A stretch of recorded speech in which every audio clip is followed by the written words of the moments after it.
When a fishing trawler capsized off Greece a year ago, killing hundreds of migrants, Egyptian electrician Mahmoud Shalabi was the only person from his hometown to survive. 16 friends from his neighbourhood outside Cairo were never found.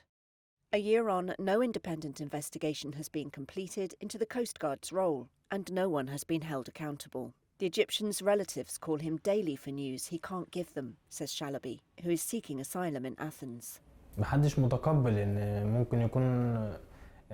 No one is accepting that they might be dead because they still haven't heard any news about them or know anything about them. Some people call their son's phone and it rings. Their thinking is, how is it that his phone is in the sea, and how is it that the phone rings and people answer? There are people answering the phones and in a foreign language, not Arabic. The disaster on June 14th off southwestern Greece sent shockwaves across Europe and beyond. Around 700 people were estimated to be on board. 104 survived and 82 corpses were recovered. The rest are missing.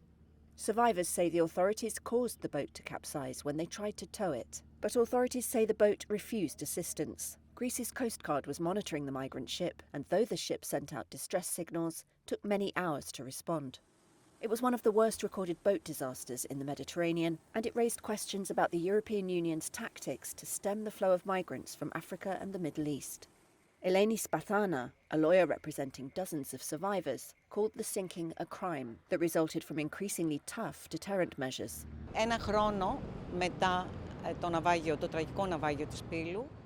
One year after the tragic Pylos shipwreck, the basic questions regarding the criminal omissions and actions of the Greek authorities and the Greek Coast Guard remain unanswered.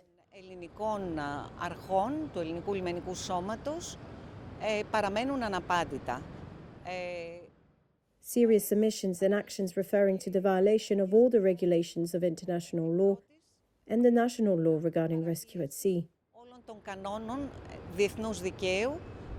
Και εθνικού δικαίου ως προς την διάσωση στη θάλασσα. Greek authorities for months blamed 9 Egyptians on board, but they were released last month when a Greek court dismissed the case.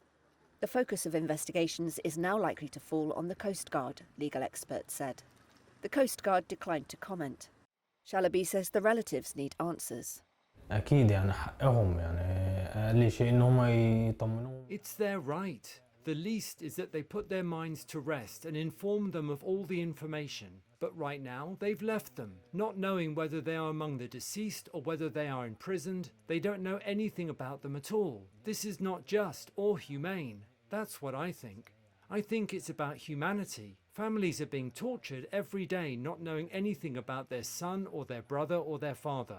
It's sinful, really. Shipping Minister Christos Stylianides said the courts will find out what happened in time. We have to be patient, he told Reuters.